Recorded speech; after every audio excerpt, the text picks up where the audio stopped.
After living in Babylon for 70 years, God's people were home.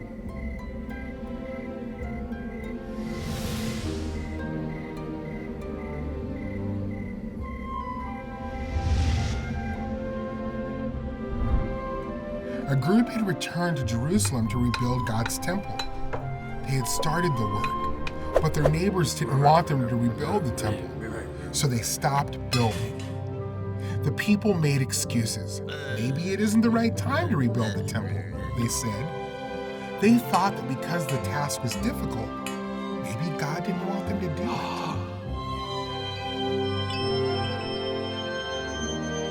God sent the prophets Haggai and Zechariah to encourage the people. Blah, blah, blah, blah, blah, blah, blah. So the leaders, Zerubbabel and Joshua, started working on the temple again. At this time, Darius, the king of Persia, ruled over the land of Judah. The king was in charge of so much land, he put governors in charge of some of the land. A governor named Tattenai noticed God's people had started to rebuild the temple again. Tattenai talked to Zerubbabel and the others working on the temple. "Do you have permission to rebuild this temple?" Tattenai asked. The workers said, "We do." Tattenai sent a worker to King Darius. This is what Tattenai's letter to King Darius said.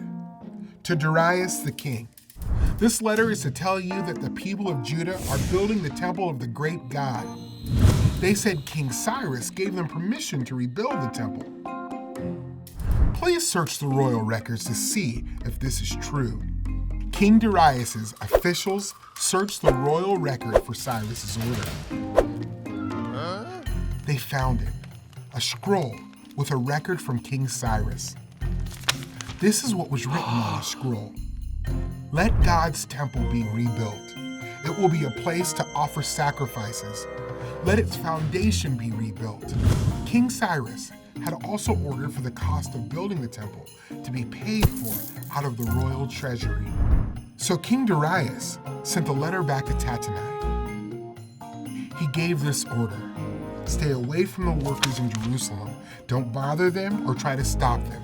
Give them whatever they need. Tattenai and the other officials obeyed King Darius' order. The Jewish leader kept building, and they finally finished the temple of God. The people celebrated and made offerings to God. They chose priests and assistants to serve in the temple.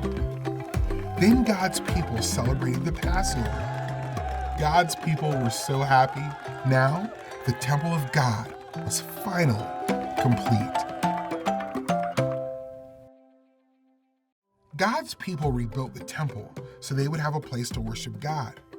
Years later, God sent his son, Jesus, to be with his people. Now God dwells not in the temple, but directly with his people. Jesus provided something better than the temple. He gives us himself.